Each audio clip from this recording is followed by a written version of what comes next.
Motorcycle টান দিয়ে একটি জঙ্গলের মধ্যে গিয়ে গাড়ি থামিয়ে দাঁড়িয়ে থাকে আর ফলো করতে থাকে যে গিরির গাড়ি গেল কিনা। সেখানে দাঁড়িয়ে থেকে তারা আর গিরির গাড়ি দেখতে পায় না। তারা বলতে থাকে যে গিরি মারা গেল কিনা, যদি গিরি মারা যায় তাহলে তাদেরই তো রাজত্ব।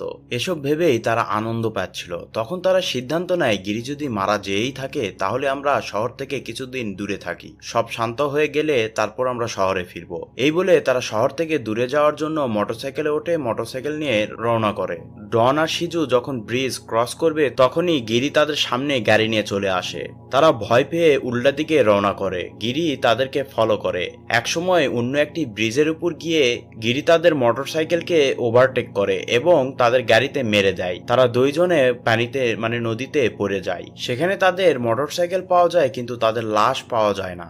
সবাই ভেবে নিয়েছিল তারা দুইজন মারা গিয়েছে, কিন্তু গিরি আর কুরুভিলা তারা কোনোভাবেই তাদের লাশ না পাওয়া পর্যন্ত মনে করতে চায় না তারা মারা গিয়েছে।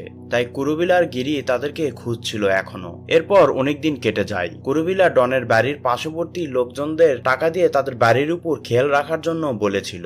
আর একদিন রাতে সেরকমই টাকা দেওয়ার জন্য সে গিয়েছিল ডনের বাড়ির পাশে। তার প্রতিবেশীকে টাকা দিয়ে আসার সময় কুরুভিলার সামনে ডন আর সিজু চলে আসে। প্রথমে গুলি করার জন্য বন্দুক বের করে, কিন্তু বন্দুক কাজ করছিল না। সুযোগ বুঝে কুরুভিলা ওই দুইজনের উপর আক্রমণ করে দেয়, কিন্তু তাদের দুইজনের